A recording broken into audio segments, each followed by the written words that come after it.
London Esports taking on Leisure. We're here with what is going to be the final game of the day. It's a best of 3, and it might look dark. First game of the day, Mitch. Well, technically first game of the day. We've breached midnight. It is 10-1 in the morning. I think we're going to see a bit of a ludicrous play style from the teams. They've been here since, what, 11 a.m.?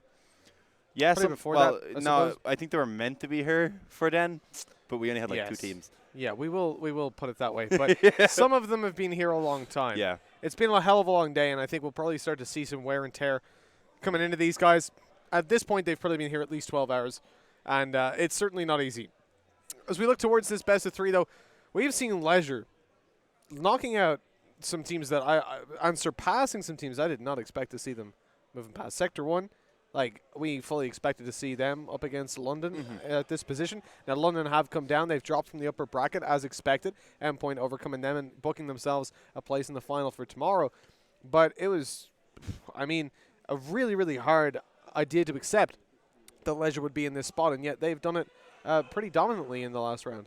Yeah, I mean, there was a point there for a couple of hours where, of course, we weren't commentating, and we figured from what we seen on the bracket that we were probably going to have a repeat performance. Yeah. We thought we'd have Sector again in the lower bracket, and then when the London game started, when we had London versus Endpoint, first map went in favor of London. It was then 4-1 on the second map to London as well, and we were thinking, are we going to have Endpoint versus Sector again? Because that was a great best of 3 earlier. But of course, that wasn't the case in the end. Leisure managing to get that upset, making their way all the way into this lower bracket, where they are going to be taking on London. And honestly, I mean, you look at this, you say London on paper, but Leisure have just been stepping it up consistently. Every game you think, okay, they can't do this, but they just get better and better. They absolutely do. I mean, for Leisure at the moment, the fact that they've got such well-drilled strats can really overcome the fact that maybe you look at them and you think they don't have the individual power to overcome some of these guys. They haven't performed when it comes to LANs, but right now they're showing that they've got the team play that it takes to take it over the line. It comes back to what we said earlier. I mean, Reece M, I was talking to him in the interview if you weren't here. I was mentioning how he told us that this was a mix, right? So coming into it, we said in the first game we saw from them, okay, we don't expect to see a lot from them when it comes to strats. You know, they're a mix, very loose play style. And yet they came in. It was around round 3 or 4 that we looked at it and we said, you know what? There is no way that this is just a mix. They had really nice nades, smokes followed by nades, followed by pushes. The timings were really, really good. The reactions were good. The one issue I would maybe pin on them is that they did often spread out into 5-man spreads of the map. They'd find opening duels and then take it very slowly and give their opposition a bit of time to recover, find their footing, and react.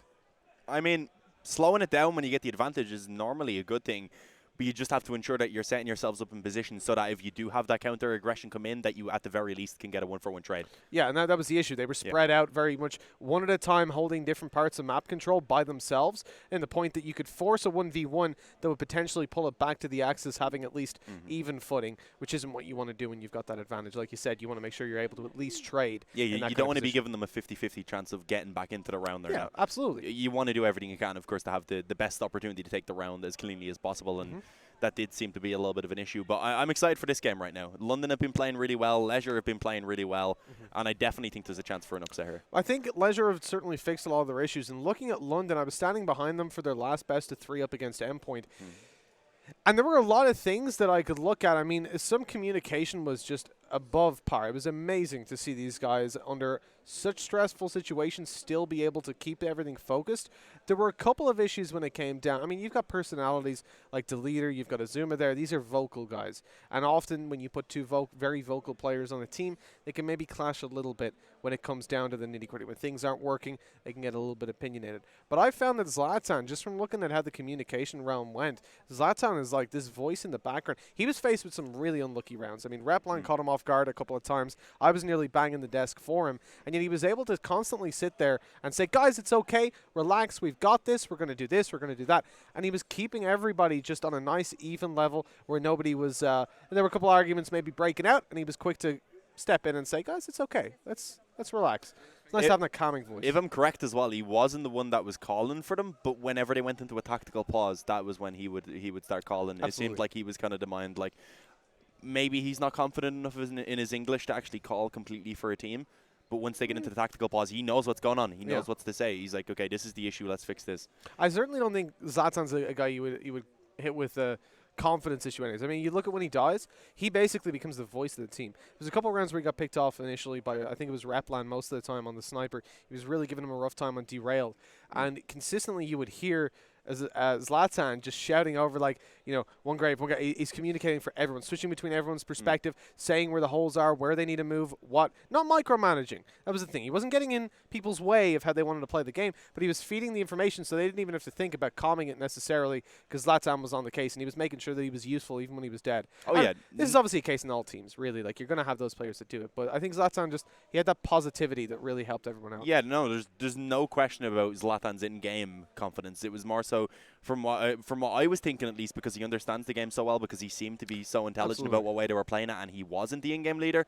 My only guess was that it's because he's not super confident in his English, that he's not actually doing that role. Because he was willing to hop in. He always knew what to say once they had a tactical pause. He was always the one that would be talking and saying, this is what's going wrong, this is what we need to try and do.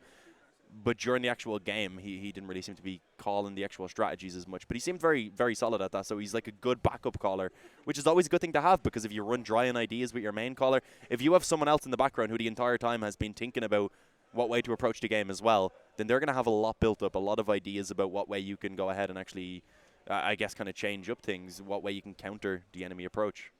Absolutely. Well, look, I can actually hear the game sounds there in the background, which means we're going to be jumping into things fairly soon. Ooh, London Esports and Leisure. We're starting it out here on Derailed on 1 FPS, but eventually things pick up, and we're ready to get on into the meat of the game. Now, with apparently 2-1 scoreline up the top there, we're jumping in a little bit late. I believe we had some tech issues on our production end, but we're ready to go. And it's still a very early game, but this will be one of the defining things to start it off, as MaxStrafe starts it out by opening it up on that one-token weapon, and Zlatan in with another, bails out of middle, not being traded on at all, and they continue to frag. MaxStrafe might fall here in the end, but the trades are there, and you can see Zlatan coming back out. Great control by them up through the A aggression, and this is not looking fantastic now, as things are pulled over to a finish. That's one hell of a good start for them. Daxton, there it was at the end, DTN. He's abbreviated his name. I don't know why, but there you go. Dutton. Dutton.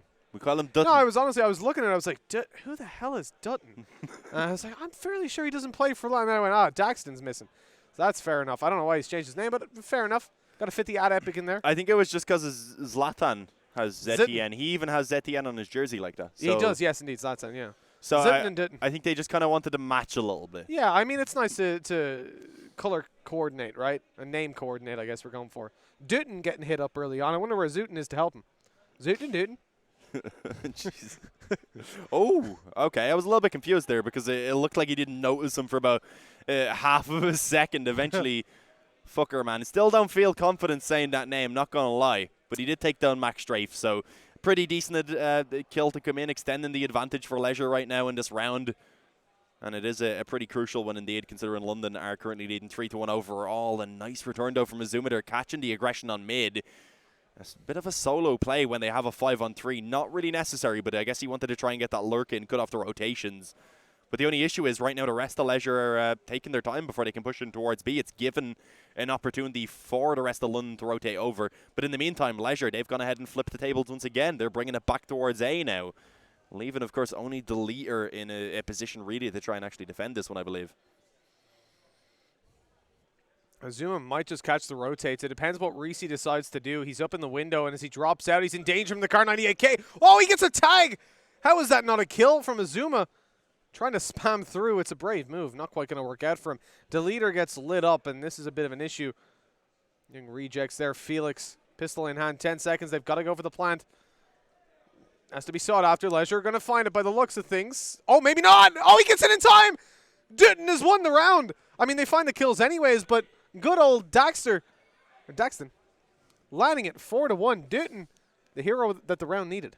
Is Daxter like if you were to mix the fictional serial killer Dexter with Daxton? Exactly. Yeah. He went in there, he massacred. Yeah, just going in there killing everyone.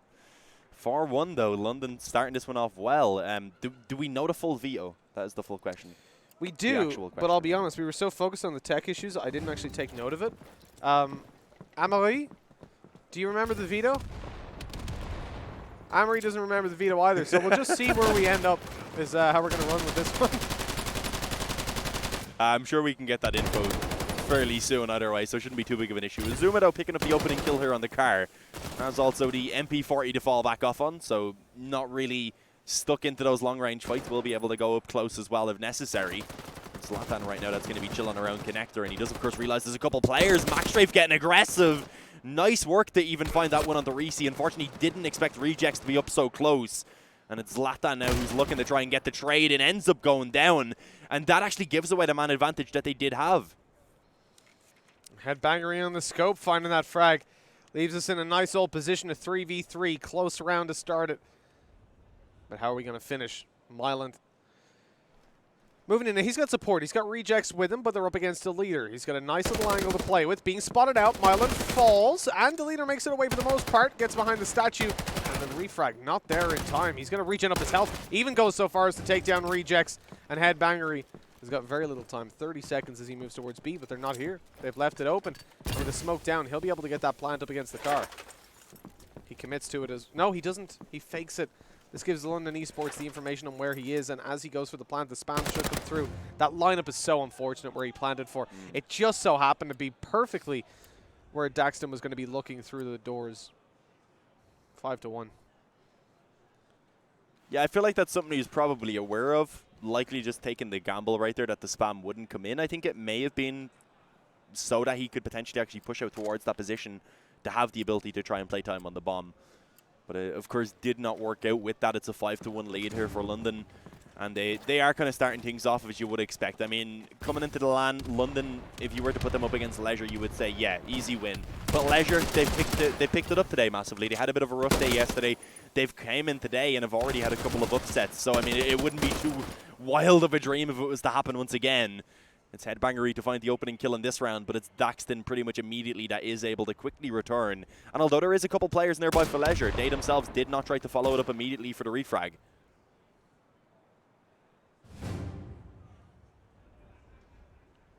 Are they going to check the close left? I mean, the fact that yeah, they are going to check it. Daxton needs to bail out of here fast. He's got the Garand watching him on the cross. That smoke's going to help him out quite a bit. Waiting for the spams to come through. Knows he's out of ammo. There's the reload. Daxton wants to stick around on the edge of that smoke. It's risky because when the smoke fades, getting out of there won't be so easy if the angle's still being held. You could at least land a tag, and if he's lit up a little bit before he tries to run, then he's in a lot of trouble. But sticking around, maintaining that control and the information for his team, he eventually backs off, as we can see on the map. He's over towards the B-bomb site now itself. No longer playing in the broken house, but Leisure are instead deciding to focus their resources towards that A-bomb site. 25 seconds about to be left on the clock. And with London Esports leaving Azuma watching this, I think he's holding down with a car 98. Indeed he is. Misses the opening shot though, and he'll be bailing around. He can try stop the bomb plan. He knows that's way too fast. And then with the close-up corner, he's got the info to play with. Well read by Azuma, and Rejects goes down. Looking for a little bit more, and he finds the frags through the smoke. 7 seconds. He sticks around now, and he gets more. 3 in the smoke. Has all the info to play with, and no time left. Leisure have lost the round. Fucker man tries to get out with the scope, and it looks like he's going to make it. Goes out for a little bit more, taking Azuma down. Playing a risky game. What a round by Azuma. That was incredible. He's such a good read on how where they were planting, because they tried to plant so fast. The smoke went down, instantly a plant. So you know they're not planting default. Yeah, they definitely weren't trying to get themselves into kind of like safer positions to plant right there. Azuma just spamming through, having such an easy time picking up 3 kills. That is just ridiculous. Azuma's been having a pretty good performance today overall. 6-1 right now. 20 seconds freeze time. Is that normal? We had like 22 seconds freeze time between rounds. I think it's usually far shorter. I assume there was a quick pause called and then they called it off. Even then, why would the freeze time have gone up to 22 seconds? I was just confused. I really don't know, Dean. I think it was more than 22, because when I looked, it was at 22, and it had already gone down a few seconds. So it was. Grammar, please. Why do you do this? I was just wondering what the hell's going on here, boys. Why do this? Nades in towards mid, standard. No one going that way though, so it's not really going to delay anything. Instead, it's looking like a relatively quick A push here from Leisure. The only thing is, of course, with nothing being shown towards B early on, I think London should be able to realize this pretty soon. And also smokes down to delay as well. Headbanger just got headshotted, I think, by his teammate. But why were they shooting? Down through the smoke, I guess, pre-firing? That's very weird. He healed back up, so it's okay. It's not like CS2 you're going to... Oh, man, Azuma, stop it! Headshots on a Headbanger. Heads are definitely being banged right now. Playing a risky game, still trying to force that fight. And the trade there as Daxon comes in to help out his teammate. That's a very interesting smoke hitbox. I believe that should have went where he meant it to. Zlatan in a bit of danger. Tags up them, but unfortunately the SMG range reduction has caused him quite a bit of hassle. Down to a 2 versus 2 and leaves Leisure in a position that they can win it from. The issue, well, they don't have the bomb to play with. Yeah, right now Leisure are making their way back around towards long and looking to try and work in once again. It is just going to be Daxton, I believe, who's up close right now on their right, so they do need to be careful. If they can even get the 1-for-1 trade right now, just get that bomb planted, have the 1-for-1. That's probably the best position that they can be in. The only issue is it's not going to be an easy one, and it's actually Max Strafe who ends up finding that kill on towards Myland. So with that, it's all on to a fucker man. He's left in the 1-on-2. There's a player up close that unfortunately he does not expect. And that is an easy finish for Daxton indeed. It's in 8-2 right now. He's having a pretty good performance. 7-1. We're at Brazil. That's where we're at, Mitch. Shame Daxton, I don't think really realized that he had the scope in play. Perhaps, or they just don't want it. I don't know what the decision making was, but there was a scope on the floor to be retrieved. Maybe they're all right with just the normal Car 98. Max Strafe has been doing a pretty good job. Even when we've seen Endpoint, for example, they weren't really picking up the scope at all. Replin was just picking up the standard Car 98. I mean, it was Daxton that would have had to play around the scope. I guess he just didn't want to play with the scope on this map and the position he's playing over Woods B. He's been the aggressive player in Broken House. It's not really going to be a weapon that you use too much in Broken, whereas the Garand can help a lot more. My God! Rejects picks up a double, and alongside Fucker's kill earlier on, everybody is dead right now. There's only Azuma, a 2K for both of those players. A nade over from Azuma. It's a brave one. It's an early one. It might catch them off guard, but it doesn't find any kills.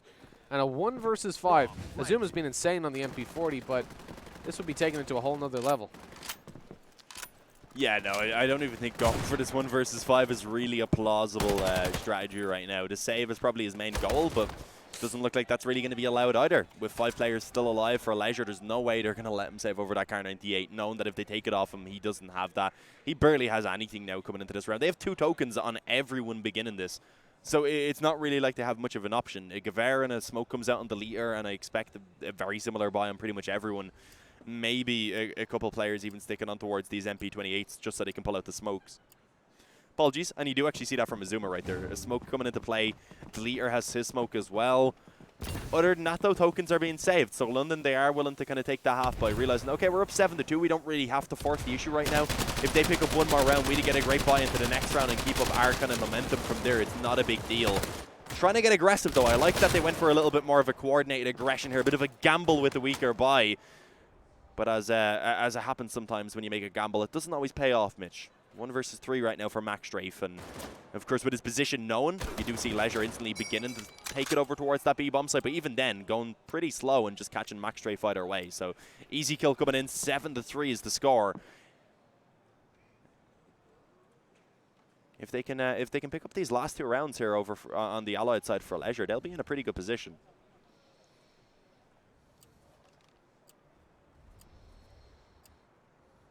And this is it. I mean, the 7-5 scoreline is still very much possible for them, and I think that's obviously going to be what they're aiming for. 2 Car 98Ks, Myland and Rejects taking those towards the start of this round. We see a smoke still go down the middle, despite the fact that they definitely have the capability of challenging on range, with Fucker also having that scope. Zlatan opens it up onto Reese. That's a nade frag to work with for London Esports. The leader through the smoke takes down Rejects. That's got to be an infuriating frag to lose. Just being spammed to death. And putting it into a 2-man advantage now for the defending side. All playing with MP40s, and these 2 smokes are going to help them to isolate closer range fights. Headbangery's in a lot of danger. Teammate comes in to help, but Myland's not able to do a damn thing about it, and Zlatan knows exactly where Headbangery is. This is an awkward round. They know Fuckerman's got the scope. Zlatan's toying with him, pistol out, getting close, looking for the knife, but not going to find it just yet. They are playing with their food, and eventually taking him down. The thing is, we didn't even see the change off of the scope. So they pick that up. They retrieve a nice ranged weapon to play with. And although we haven't seen them take it before, Azuma happy to take. And it makes sense. The position he's playing in is much more viable than where Daxton has been. If you're playing, especially solo towards A, you've got now the ability to fight down towards tank with that sniper in play instead of having to use an MP40 and try to force just close range angles. And you can see, based on where Azuma's going to start this off, he's probably going to be playing around the fallen tram. looking for the push out through the A apartments. Yeah, the only issue is if you want someone to be playing around that area, you do need another A defender because, of course, Absolutely. they cannot spot the players coming up second mid. So kind of means you have to take a bit of a risk not putting as many over towards B, but let's see how that's going to work out for them. It's actually Rejects that goes down early on. Zlatan also being dropped, but it's just trades back and forth up to this point right now. Daxton actually pushed aggressive into the cinema, has found a good bit of control, at least for the Axis side, to work with her, taking some back. And in the meantime, although Leisure have got those 2 kills towards B, they aren't really looking to commit. They're happy with putting themselves into this 3 versus 3 and looking to try and play it late round instead. And it looks like, I believe, some aggression has come in over towards the A side of the map right now from the Axis side. And indeed, actually, a quick flank right there. It's Max Strafe, I believe, that's going to be coming in behind them. I don't think he's going to catch them as they make their way into Cinema, or maybe he will. Actually, ends up working as a bit of a distraction because Daxton, in behind the door, has a free kill on the Mylan, decides to face out, drops the bomb as Reese goes down, and Headbangery having to come back and try and salvage the situation is not left in a good spot in this 1-on-3. Absolutely fantastic read for the jump out there by Daxton, and he even gets more. A 4th on the board. And screams all around. They are so happy to win that round. I can literally see Zlatan stood up screaming in the faces of his opponents. And with a 9-3 scoreline, you can absolutely understand why. That is a fantastic lead for them to take. And what a way to do it. I mean, Daxton played that so well. He realized they were coming in through lower cinema, and he had to isolate a fight. At that point, you've got a choice. You can try to take the fight long range and down to lower cinema with an MP40, or just bail on out of the doorway and take it close onto Reese and even drop the bomb in the process. Yeah, and it worked out perfectly. Left Headbangery in such an awkward position. The player that was up close in the cinema even immediately fallen back off so that there wouldn't really be a chance for him to get the trade. I mean, the bomb was kind of just left on its own, and he didn't mind because they had a player who had pushed out your way and who was watching from the car towards spawn either way. So it was just a great spot for them to be in. There wasn't really much of a chance for that round to be recovered right there. 9-3 though at the halftime. We are indeed going to be kicking off the second half rather. Leisure now. Can they make this comeback happen on the Axis side is the question. It is where, in theory, they should be favoured. But the only issue is London right now, they are fragging amazingly across the board. There's no one trailing behind. And although Leisure have had some great games today, they are looking a little bit slower right now. We've seen Felix take a smoke here. Rejects donate over this. Felix donating to Mylan for a smoke. Fake smoke going towards the B side played on, and then eventually a push on A. A really interesting strategy to start us off. With Rejects landing himself one, Deleter is going to return it. This leaves London Esports in a pretty positive position. With the bomb site secured, obviously bomb planted. Leisure now have to try to recover that. They've lost their weaker player, Rejects, who have the, popcorn rifle. And as Headbangery gets headbanged to death, it's a man disadvantage now for Leisure on the retake. All Gavers to play with. Zlatan is doing so much. Oh man, the hiccups have come, D. It's all good. 4 versus 3 right now, though. Make that a 4 versus 2 as Reese ends up going down. So with that, not much of an opportunity for Leisure to pick up this round. Unfortunately, a very important one as well. As Fuckerman does what he can to fight back into it, but time already too low at that point. Ends up getting himself a second before he goes down. I mean, it's a positive. Gets a couple of extra tokens. Boosts up his buy slightly coming into this round, but I mean, they're probably going to buy here. That doesn't work out then. They're down 11. They'll be on a similar enough buy in the following round. At that point, map point for London already. So this one right now is really where we need to see Leisure stepping it up. They're willing to take the eco, actually. So they're going to give that 11th round over to London, most likely. I mean, they can still fight for it, considering they have the Gavers. But it's not very likely. And if they don't get it, then they have to play flawlessly from that point forward if they want to get the win in regulation. At most, they can drop one round, and then they can, at best, bring it into overtime. Not a great spot to be in. Zlatan pressuring immediately up through second mid, trying to make his way into connector. Just about survives, ends up taking a bit of damage. And it's similar over towards the long area right there, where we actually see Headbangery getting aggressive. Does decide rather to slow things down a little bit. It's Azuma now just holding to wait and see if anyone's going to re-aggress in this area. Mylan comes in with one across the map. Where's he playing? So he was playing in at the backside of B, so someone must have just started to push out in through, I presume, Cinema, as he was prone watching up towards the top. Nice advantage for Leisure to work with. I mean, they're 10-3 down. They need to start making things work here and now. London Esports, the bomb is rotating towards B. The rest of the team hasn't fully gravitated there just yet. We're seeing Azuma play a lurk on A, and everybody else grouped up on the B side. You've got 2 smokes and 1 frag grenade to play with for the attackers, and nothing left for Leisure to make their way back out. Fuckerman is completely isolated, not able to do a whole lot behind that smoke, so he rotates around to play alongside his teammate. They don't spot any nades coming over, so they know they're safe to stick the bomb. And London have got all the cards to play with. For Leisure, at least a man advantage, but that is literally all they have to work with right now, as RCM gets caught out by the flanker of Azuma, watching down towards middle, push out, sees a trade, but a trade isn't good enough at this point. We're down to a 3v3. They need to start moving forward with numbers here on the Leisure side. Azuma picks up another, down to a 2v2. The leader catching it out. There's the nade frag coming through from him. He thrown it just a second ago, and out of ammunition. Rejects can't find the kill. It's an 11th round for London, but by the narrowest of margins. I mean, at this point, it really doesn't matter how close the rounds are for London. They don't care. They're getting the round wins either way. They've brought themselves up to 11. It's 1 more to confirm at the very least in overtime, 2 to take the victory. So they are in a spectacular position right now. This is looking so convincing from them, which is kind of sad, because Leisure have looked so good, especially since they dropped into the lower bracket playing those best of 1s. Coming into the best of 3s now, maybe this is just one that they're not feeling too confident on, so perhaps we still can't see them have a bit of a chance in the series overall. But I mean, Fuckerman, he's the one that's going to give them that chance apparently. Straight down through mid, into the smoke, picks up a headshot with that Kar 98. So a man advantage is found, but we do still see London manage to actually get on towards that B bomb site. They may potentially do a bit of damage. Doesn't quite manage to stop the bomb plant, but the spam from Moyland keeps the man advantage even with Daxton being able to trade one back.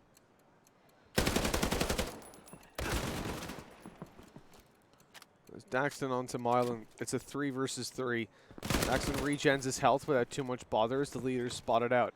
A little bit of information to play with now for Leisure as they start to move back out of the bomb site. Oh god, there's no way you expect a leader in that angle. And Azuma picks up one elsewhere. The whole 3-man that was left alive find it. And I'm convinced at this point that if I was still back in Ireland, I would be able to hear Zlatan every time they win a round. He is bringing the noise, and it's got to be getting on the backs of Leisure. 3 rounds in the 14. They've got a quarter of the amount of rounds that their opponents do. And now on map point, no matter whose pick this is, I really don't care if it's London Esports. This is not a good scoreline. This is not where you can be playing from right now if you're Leisure. Personally, when I look up Italian, I do not care who chose what map. Just there's not enough maps for it to matter. Yeah, exactly. You should know how to play all of these maps anyway. I mean, maybe you know, okay, maybe this team is a little bit better, but you should all be practicing the maps just as much. There shouldn't really be one you look at as you would in CSGO. Maybe like, oh, we don't like Nuke, we don't like Overpass. Yeah, we don't play that map. Well, yeah. Well, Invasion. But let's pretend that doesn't exist. Then there's no map that you say you don't play. I mean, the devs were down to play Invasion, but no one else was, so even then that wasn't really an issue. 2-man advantage in favor of Leisure. It does remain in that situation and eventually gets extended to a 3-man advantage. And of course, with 3 players alive, that does equal the fact that there's no one alive for London. So that's a round win right there. 8 in the difference though, so it's going to have to be 8 more rounds for Leisure if they want to take this one into overtime. And that's not going to be a leisurely stroll. I heard Leisure getting a little bit loud there, winning the round. It's good to see that kind of positivity. But it's a best of 3. You need to keep that positivity. Yeah, it feels though, even for me, not being on the team, it feels very fabricated. Not upset that I wasn't asked to join the team at all. You know, whatever. I'm fine about that. But you know, it does feel though like it's going to be a little bit fabricated at the moment. It's hard to look at this scoreline with any kind of smile on your face, but it's recoverable. They can at least they can fight for overtime. They can at least, at the very least, get a couple more rounds to make themselves feel confident. Like you said, best of 3 doesn't end if you lose this map. You've still got the next one coming up where you can have that recovery. Max Strafe, that was perfect onto Myland, but not able to transfer in time. And that kind of setup from Leisure really is perfect in Upper Cinema. You're going to be losing at most 1 player, well, unless someone's asleep. Yeah, I mean, even then, it's difficult to get that one normally when there is 2 up close. Fortunately, with the M1 Gara, and able to get the very quick kill indeed. But trades back and forth. I don't know who that is that's playing with the leaders. Fuckerman. Having a little bit of fun, just running side to side. Down by 8 rounds. He doesn't care. Still enjoying himself. That nade, very close. So, surprisingly not really connecting any damage. And eventually, Fuckerman trying to jump up above the wall, gets his head ripped off. So with that, it's all onto rejects. And with a 1v3 and the bomb already planted, it's looking like this is going to be the end of map number 1. Gets the first kill for himself, though, on towards the Zoom.